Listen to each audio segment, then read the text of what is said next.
Hi, everyone. Thanks for coming to the Fall Forum. I want to start by also thanking Calvin Watson and the others in the organization for their excellent coordination. Um, so I'm Dan Hickey. I'm a professor with the Learning Sciences program at Indiana University. I am also a senior fellow with the IU Center for Applied Cybersecurity Research and a senior scientist at the Center for Research on Learning and Technology. A quick thank you to the MacArthur Foundation for across three funded projects for the work I'm going to talk about today. Additional support from the IU Office of Vice Provost of Information Technology, the National Science Foundation, and Google. Tiny bit of history that many of you probably are not aware of. The badges were really born in 2011. Connie Ewell, the director of the MacArthur Foundation's Digital Media and Learning Initiative, launched the badges with a competition in 2011, multi-million dollar effort. A lot of promotion, a lot of attention to badges. There's Arnie Duncan speaking at the kickoff. A digital badge is very different than a conventional credential because it's web enabled. It can contain claims and evidence that support those claims and links to unlimited information. Uh, Technically speaking, a badge is simply a JSON LD image. It's an image that contains data. The important thing is that data is consistent with the metadata standards in the Open Badge Infrastructure, or the OBI, and this makes badges readable by machines and humans. Also, unlike traditional credentials, open badges can circulate. They can circulate quite readily. It's simply an image.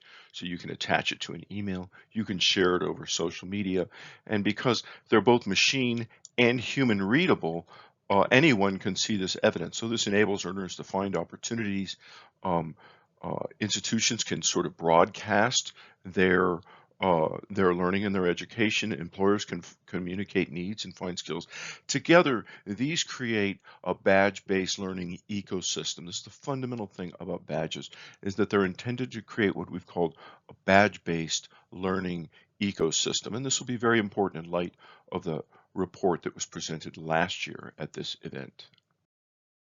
This image was widely circulated, and it goes back to the very beginning in 2012 when Mozilla was uh, was the primary sponsor and organizer of this new technology. And here you see the promise was that all of these things would work together, that all of this information would go into badges that belong to the learner.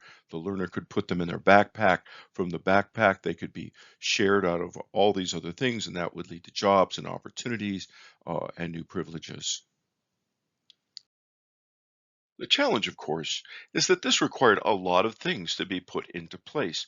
One thing you need to remember is that the existing credentialing system, it really evolved alongside formal education over the last century. And so there's a lot of tacit and implicit pieces in place that really need to change and evolve. So they've continued to evolve. We've made a lot of progress, but there's still a lot of work to be done before the original vision of badges, I think, becomes truly widespread instead of what it is now, which is prominently featured in very specific segments. So back in 2017, I was invited to write an editorial for the Chronicle of Higher Education. Um, I was asked to say, what's it going to take now that we're 5 years in? What's going to take for this r- revolution to happen? And um, my core argument was this. I said that it's going to take time. I likened uh, people who are dismissing at the time e-credentials in higher education as acting a lot like retailers who dismissed e-commerce 20 years earlier, and we know what happened to many of them. Lots has happened since 2017 to help put this vision in place. A couple of big developments that I think you should be aware of. One is that the OBI infrastructure was handed over from Mozilla to the One EdTech Learning Consortium, formerly known as IMS Global. The OBI infrastructure standards are now at version 3.0. Another development is that Credly, one of the three platforms funded in the initial uh, competition, uh, went private as a private corporation. was recently sold to Pearson, where they're doing some fantastic work. Credly is a very prominent player in the space. Many of you getting started with badges may choose to go down that route. I recommend caution. Some people regret getting too deeply embedded in that commercial system. You may find it much easier, for example, to use Canvas credentials if you use the Canvas LMS. Canvas purchased Concentric Sky, where Nate Otto had developed the Badger system, and that's now very nicely integrated into the Canvas learning management system. I'm assuming most of you are familiar with this report that CMO presented last year at the forum. Um, Really fascinating, interesting piece of work. I'm really enthused with the fine work that went into this report. It lays out these four pillars, and what I'd like to talk about today, briefly, is how I think that digital badges can support the lines of work uh, now underway within each of these pillars. In the interest of time, I'm just going to talk about a few selected ones, but you can see there that I've identified four lines of work in this first pillar: equip every American with foundational cyber skills. One of the very first lines of effort is fostering ecosystem approaches to enhance foundation cybersecurity skill learning opportunities. Well, the whole point of badges, as I mentioned earlier, is creating these ecosystems. So badges are really well suited, and you can see that I've identified four others there that I think are worthwhile target. Similarly, in Pillar 2, transform cyber education, right? So 2.1.3 concerns interdisciplinary work. And an important point about badges is that they are what anthropologists call boundary objects. This means that they're able to move through different contexts without losing their meaning, without being transformed. And this is very important. It means that in different contexts, and even different contexts across different disciplines, badges maintain their meaning. So they have a real value for supporting interdisciplinary learning and credentialing. So within pillar two, there's four other areas that I've identified. I'm just going to focus on one of them right now in the interest of time. Throughout the report is a push for what is typically referred to as competency-based education. It's um, where you get away from so-called seat time. Now, I'm focusing on this one for a very important reason, as I'll show you later. In our study of the Badges for Lifelong Learning competition winners, we actually found that all of the explicitly CBE projects struggled to ever get underway, and they certainly were never able to build the proposed badge-based ecosystems. And this is an important cautionary tale. And we concluded in our research it's because CBE brings with it massive expectations for assessment. And those assessments were just unattainable or unsustainable in all of the projects that we looked at.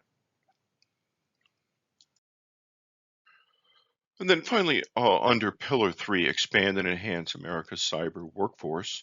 Um, right, the second and third on my table there concern skills-based hiring and workforce development. Well, because badges are associated with specific skills, it kind of epitomize skill-based hiring and development. So I would think it would be a real shame for these lines of work to not be seriously considering the role that digital badges might play in their efforts. And I hope that they're giving it some serious thought.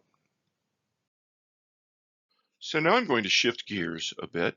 What I'd like to do is share just a few of the many lessons that we learned from our study of the Badges of Lifelong Learning initiative.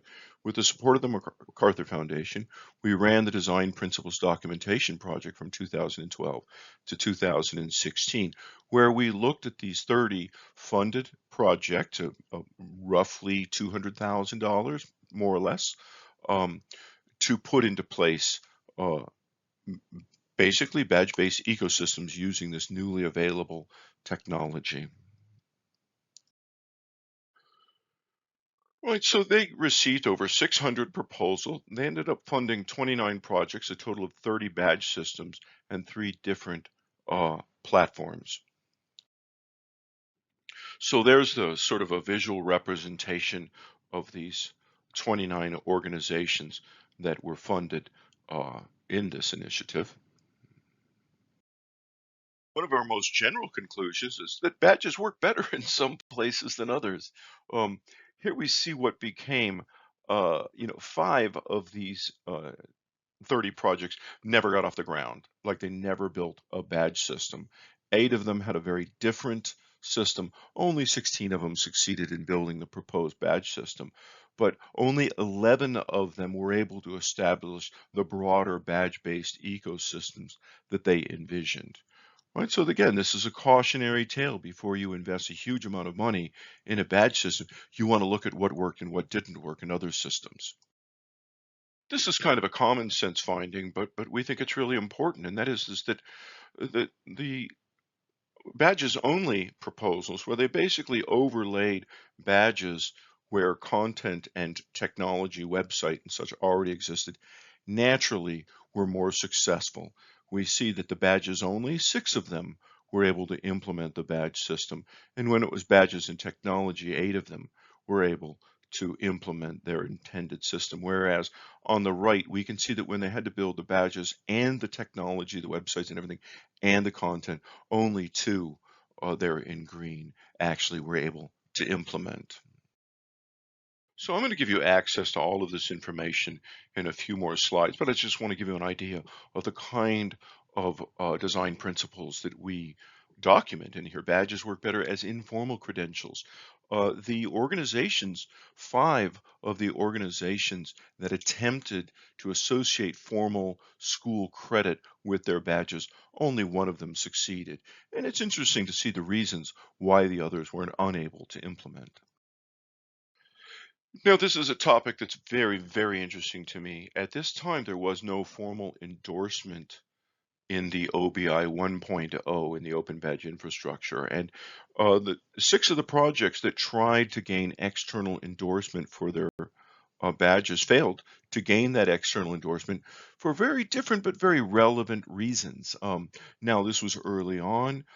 In two of these examples, badges were so new that really the other external agencies, they just didn't understand badges. I suspect that's changed now. And I also think this has changed because, as I mentioned before, in OBI 3.0, there's a very sophisticated endorsement mechanism that will make all of that is making this much easier. In a different vein, badges work better when they offer unique information. Several of the badge systems, they were redundant. And so it really wasn't worth the effort to duplicate the existing credentials and network. Um, in the case of 4-H, they went down a very, very different road that was entirely different from what they had intended because they realized they just didn't need to do all that effort to replicate what they already had in place. As a learning theorist and a social learning theorist, this is probably one of the most important findings for me, and that is that badges work better where learning is social and networked. Um, uh, S2R medals in the UK, these are supporters, as in fans of soccer clubs, and then Mouse, which is training high school kids to support tech in their schools. Um, Both of them got that learning was social and networked, and they awarded participation badges, not attendance badges, but participation badges that showed students had participated in sort of some meaningful learning activity. And the assessment was much more distributed and social, and that allowed them to really thrive. And I think that's probably one of the most important findings. I think that programs that overlook in particular, social assessment and allowing sort of crowdsource recognition of expertise that takes advantage of the unique features of badges are much more likely to succeed. Now, I hinted at this before. Again, badges work better where learning is social and networked. Well, competency-based education, as it's usually carried out, is anything but social.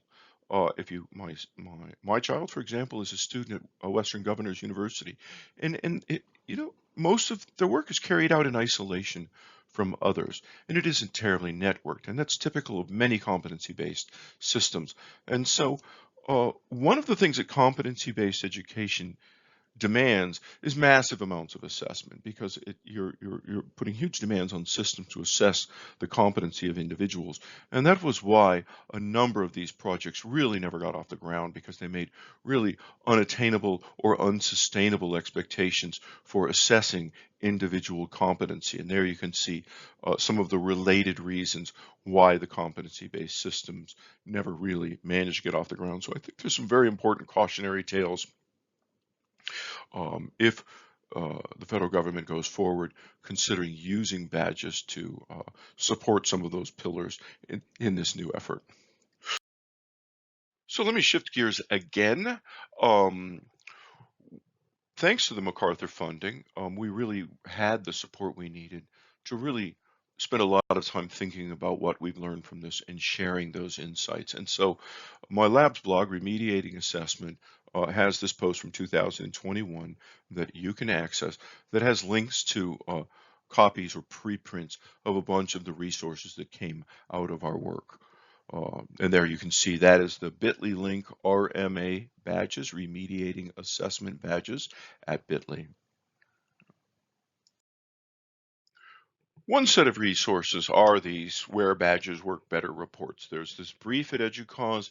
There's this much more detailed report, our actual project report, that really goes into great detail about the factors that we concluded were helped badge systems be more or less successful. And then finally, there's an article I wrote with Grant Chartrand where we followed up several years beyond to see what had become of those systems, which ones really did endure and why.